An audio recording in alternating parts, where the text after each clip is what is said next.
Welcome. This is the podcast series dedicated to living a revenue culture. If you've been with us before, you know living a revenue culture means you're able to maximize your profit because you first optimized your people in a low friction context. Typically every 2 weeks, we bring you somebody out in the real world that's working on living a revenue culture, either sometimes very successfully, sometimes with new technology or new approaches. Sometimes they're just struggling and they're happy to share their struggles with us. Today we're going to be a little bit different. This is the Christmas podcast for 2024. And so like any good Christmas holiday, there's going to be some gifts. So I'm bringing some of the things we've learned over the last 30 some years that hopefully will be of help to you, and they'll help you create that low friction context and help you optimize your people. And if you do those two things, it'll absolutely help you maximize your profit. So we're just going to go through a few areas. Those of you who are on podcast will get on watching this on video through YouTube. You'll get to see some slides. Those of you who are just listening, we'll make sure you don't miss anything by being as descriptive as we can. So let's just dive in. And so this is Living a Revenue Culture Thoughts for 2025, and hopefully there's some gifts in there for you. The first thing we want to talk about is how is it that we know the difference between what we call old money and new money. And old money's what we have in our pocket. It's what's already in our bank account. It's what already exists in our world, and we have control over it. And old money really is purposeful when we're paying for stuff that we're already used to doing. Old money buys things like copy paper and pays our rent, and it does those things that we're already doing, we must do, and we want to save it. We don't want to overpay for rent. We don't want to overpay for copy paper. We don't want to overpay for any of those things. So when we think about old money, it's typically to keep us going. Then when we think about new money is money we make. It's money somebody pays us because we created value for them. We made their world better, and they're happy to compensate us with new money. And new money should primarily be thought of as very different. When I'm selling and I'm selling to somebody, I should be able to have a conversation about them. Which kind of money are they going to get or save as a result of working with me? Am I going to help them get new customers? Am I going to help them get new margin? Am I going to help them provide different offers to their market, improve their value that they transfer? And so there we typically aren't using old money. We're using new money, or money that we expect to create more new money. And so we should have different conversations. We shouldn't be talking about, well, give me a discount. We should be talking about, what's the value? How much better will my world be if I choose to take this direction that you're showing me? And so new money is money that has grown and hopefully is going to continue to grow. And you think of it as an investment. So as a seller, be aware of what the buyer's thinking when they're talking to you. When people are talking to you about, I want a discount, or, I've checked you out and you're 2% higher than somebody else, they're really trying to save old money they have. And they may or may not have a strategy for growing their business at all. They're just trying to keep doing the same thing this year they did last year, and they're not trying to grow new money. So that's the first thing we wanted to talk to you about today. The second thing we want to talk about is the difference between short-term and long-term, and how is it that we leverage those things. And let's try and make some sense out of that, because I'm sure that sounds like consultant speak or confusion. Short term, people are conscious of things like price. That's that old money. I've got to take some old money and pay for my rent. They are thinking about today. Their field of vision is very, very much today, tomorrow, this week, this month, this quarter. We're thinking about, when we think short term, current KPIs. What are the measures that my boss is going to use to determine if I did good work this week? Another part of short term is typically my silos KPIs. I'm in the finance part of the company, so did I manage to live to my cash flow projection? So it's a short term thinking. Another form of short term thinking is, what's Wall Street, or what does our investor community expect from us? Wherever the expectation came from, it tends to get measured in very short kinds of measurements by the day, week, month, quarter, and at the longest, of course, is by the year. Um, Competitive environment is also short term. We normally think of competition as who else sells something like I sell and is likely to be talking to the same customers I'm talking to today. And am I better or worse or more expensive or simpler? So current competitive is short term. In a lot of industries, real estate's one, restaurants, entertainment, even sports, there are fads. And fads come and go. And what's in style this week, or, for much of my life, the world thought Brussels sprouts tasted terrible. Now Brussels sprouts are hot. So you have to watch for fads, because fads are short term. Another name for them are bubbles. And we know all fads and bubbles will burst, and there'll be something else to replace it. Very short term. Ignoring change. A lot of people like to stay in short term because it reminds them of 10 minutes ago or a week ago or a few years ago, and they're comfortable there. So people who are ignoring change tend to live in a short term type world. The immediate language. People who don't like to change language, they don't like to recognize technology or medical science or something else has created new language. And there's a lot of people who want to live with that old language. So in the revenue world, that means we have to facilitate or moderate and manage those kinds of language issues. One last thing we'll say in the short term, fear often drives short term. So from a revenue standpoint, you want to watch for these short term indicators and make sure you know whether the people you're talking to, or even your own company yourself, whether you're thinking short term or long term. And to uh, kind of give an example of why that's so important, is a lot of us make short-term decisions that have huge impacts in the future. And some short-term decisions help us get into the future in the right way and take advantage of the future. And some of those short-term decisions don't.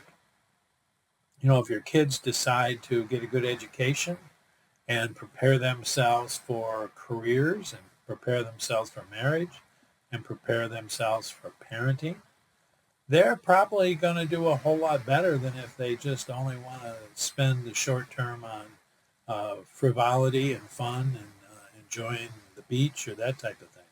So recognize that when people are thinking short term, analyze every conversation you ever have, every email you write, every um, text you create. Think of it as, is this impacting short term, long term, or both? And does that impact what I'd like? Now let's look at long term. When we think about long term, we're really thinking things like partnering. There's no short-term partnering. Partnering, whether it's in marriage or whether it's in business, partnering is a long-term activity. So when you use that kind of language and you build processes to create partnerships, it's going to last a long time. Another long term is cross-organizational. Cross-organizational says, I want to understand everybody I work with. I want to understand how they work together or how they should work together. I want to understand how they impact each other. Value. Value is also typically long-term. Value impacts multiple parts of individuals or companies or organizations. And so value tends to be a long-term conversation. Hard trends are another long-term. Right now in 2024, one of the hard trends long-term is the fact that the boomers are retiring and the next generation doesn't have as many people. And so those things that the boomers were providing, which was certain business skills, certain capital, certain investment profiles, those things aren't going to be there anymore, at least not in the mass that the boomers brought, since they were the largest employment group. So another hard trend is AI is here, and AI is here to stay, and you better figure it out. So recognize hard trends because they're going to impact you for the long term, and you need to be previewing in your own mind what these hard trends are going to mean to you. And as you preview them, then you can figure out what you might want to consider in the short term to take full advantage or to avoid potential problems. So continuous improvement is another one. Flow management is another one that are both long-term thinking. And in many organizations or in individual lives, retirement plan, having a 401k and figuring out how it is you're going to afford to retire. That's a big deal. And it's something that you need to start planning early. Deciding to retire shortly after you just quit your job and want to go cruise is not a good idea. You need to start that long term. So every transaction, every proposal, every relationship you build, look at which parts of it are short term and which parts of it are long term. A couple others that are long term in nature is know the difference between price and cost. Price is typically what's the check I have to write or what's the credit card receipt I'm going to have for something. And cost is what really does this do for me over a long period of time. And so think about every single transaction, every relationship, every opportunity as short-term versus long-term. And I guess the last one we'll talk about today is imagine whether what you're doing is for the good of the seller. Is this about making the seller's world better? Or is this about making the world of the buyer and the seller combined, where they make money together? Is it about that? And when we think about us working with a business partner, a customer group, for a partnership, a long-term support the other one, that's long-term by definition. So start to build a habit that when you're sending an email, when you're getting ready for a face-to-face meeting, when you're creating a proposal, when you're figuring out what you're going to buy, start to imagine the short-term returns you need, but how do they impact the long term? So revenue science tells us, make sure we know and we've intentionally made a decision about short-term benefits or long-term benefits.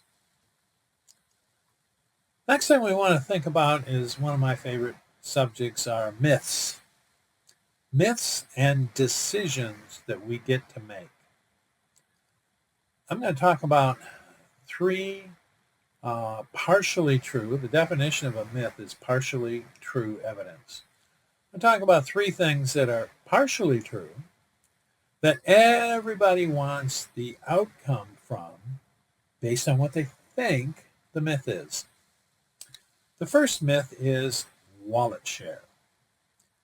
If you've worked in any kind of sales or marketing or strategic planning, probably somebody has said, well, what we really need is we need additional wallet share from 30% of our customers. Well, after asking over 10,000 people who run companies, how does it feel when somebody comes into you because they want more of your wallet? I've yet to have anybody tell me that's a really good feeling. None of us want people to come in because they want our money. I mean, that's like, do I want somebody to con me or to rob me or to cheat me? We don't think that way as buyers. We want somebody to come in who can help me, who can solve my problem. So when organizations use the language, let's go out and get wallet share, that's a purpose, that's a strategy, that's a plan. Now, what confuses us, the partially true evidence part is, of course, every company would like to do more business with the clients they have. The result is they end up with more wallet share, but the way they get there is by providing more value to the client. The client says, oh my gosh, I need that too. And look at what it does for me. Look at the return I get by doing that. So it's not that the outcome of wallet share is bad. It's bad when wallet share is the purpose, because that's really a purpose about I'm important, you got money, I want your money, as opposed to, wow, I like being a partner with you, and I have an idea where you're going to make more money, and the result will be I'll make more money as well. So that's wallet share. Now, the cousins of wallet share are upsell and cross-sell. And those outcomes are just like in wallet share. The outcomes are fine if we work together more, and consequently you end up contracting with me more and I end up delivering more value to you. That's great. But it's great when we both set out to make the other one successful. Where upsell and cross-sell are a problem is when we tell our sales teams, go out there and cross-sell them and upsell them because we need to grow. It's a frame of reference. When we say we need to grow, that's about what we call headquarters out. It's headquarters being selfish, wanting to take advantage of, sheep that they can shear, or unsophisticated buyers. And if we're slick enough, we'll get more wallet share. We'll get an upsell. We'll get a cross-sell. As opposed to, we've created a whole new product line that we know our clients are going to want to take advantage of because it's going to make their world better. So those are the three terms that are based on myth, that wallet share, upsell, and cross-sell are good strategic plans. Those are, they're really very selfish, manipulative, and they're not good strategic plans. They're great outcomes when your strategic plan creates more value that your buyers are happy to pay you for. So now we're gonna look at some things that you get to decide, and a couple of these we've talked about already today. Every day you get to get up in the morning, and whether you work for a company or you own the company, and you get to make the decision, do you make money from your customer or with your customer?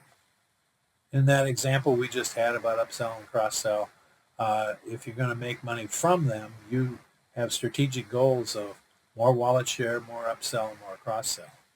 On the other hand, if you are a buyer back and you think about how can I help my client make more money and advantage me at the same time, then you're there to make money with them. The second decision you get to get up every morning and make, and every person on your team should be aware that this is a conscious decision, and we should know what how our company views this decision, and that is, are you going to be a business partner or are you going to be a vendor? If you're a vendor, basically you say, this is what I got, this is what I cost, this one I can get it to you.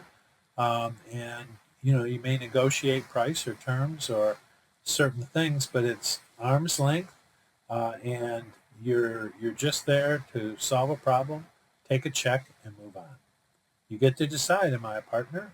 I'm here for the long term. I'm here to help, or I'm a vendor. The next one I want to talk about is price and cost.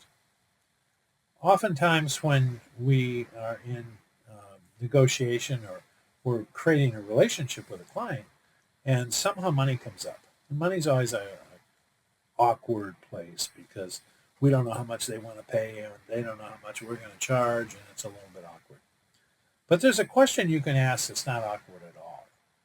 And that question is, if I'm the seller asking the buyer, do you want the lowest price or do you want the lowest cost? And the example I always use is, particularly now since it's near Christmas, and I'm going to buy a bike for one of my grandchildren. The low price bike, I pick up in a box and take it out of the box and hope I can put it together. And I hope all the parts are there. For me, the low cost bike, which actually has a higher price, comes completely assembled. And somebody will put it in my car for me, and all I have to do is put a ribbon on it and get it in the house under the tree. Now, for me, that's a lower cost. I'm not up all night. I'm not hoping I'm capable of putting the bike together, and I'm not hoping all the parts are there. So there's a big difference between cost and price.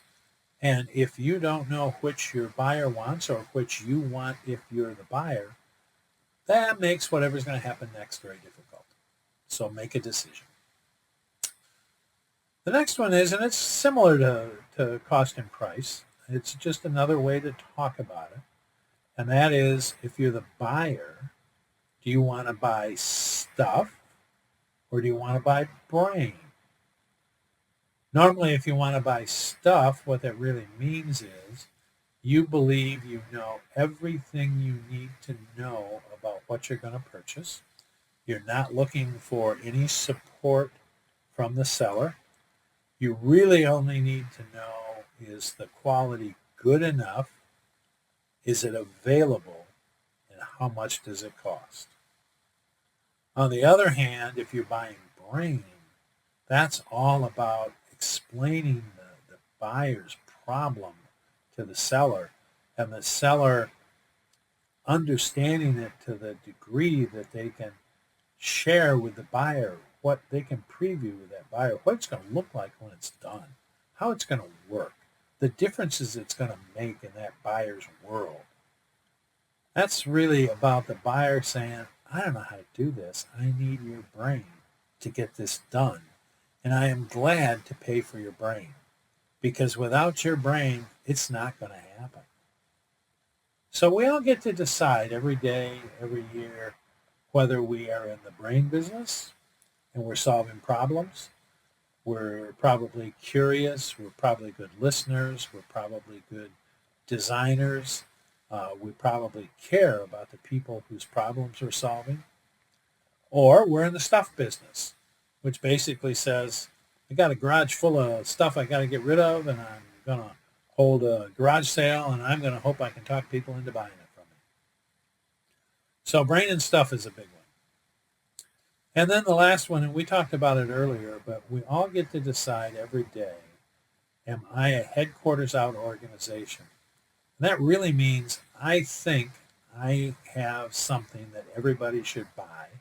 And so my job becomes, I'm going to go out and find those people who will actually give me money, write me a check, and I'm going to convince them this is a good idea. I typically am going to pitch. I'm typically going to go for wallet share, cross-sell, upsell, and I'm going to close hard, and I'm going to close frequently, and I'm going to live by let the buyer beware. I'm I'm going to kind of jack up the price if I think I can get away with it. And if you don't try and negotiate me down, I'm going to smile all the way to the bank. Or if I'm buyer back, I really focus on how well do I understand you and how well do I understand what you're trying to accomplish and where you're trying to go. And what of my IP or what of my skill set helps you arrive at where you're going in a way that you couldn't have done it without me. So that we create that unique partnership where together I bring my intellectual property, my thought leadership, and those things that I know how to do that either you can't or don't want to. And we create a partnership, and it's based on your goals. That's what we call buyer back. So everybody gets to decide, am I buyer back or headquarters out? And then lots of the things we talked about today start to come together. When you don't make those decisions, what happens is your employees don't know how to represent you. They don't know how to be part of your team. They don't know how to apply their creativity, their innovation, their energy. And so making decisions about these things is really, really, really important. So lastly, for our Christmas session, my suggestion to you is to go out and buy a copy of our new book, Smart Rev, for you and everybody in your firm, then read it and talk about it. It'll make a difference.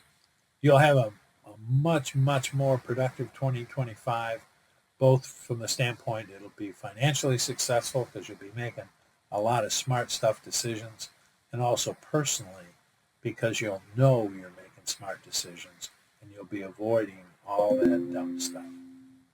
Thanks for joining us, and I hope you'll be here with us for 2025 for another year of revenue science, living a revenue culture, and making your world better. Thank you.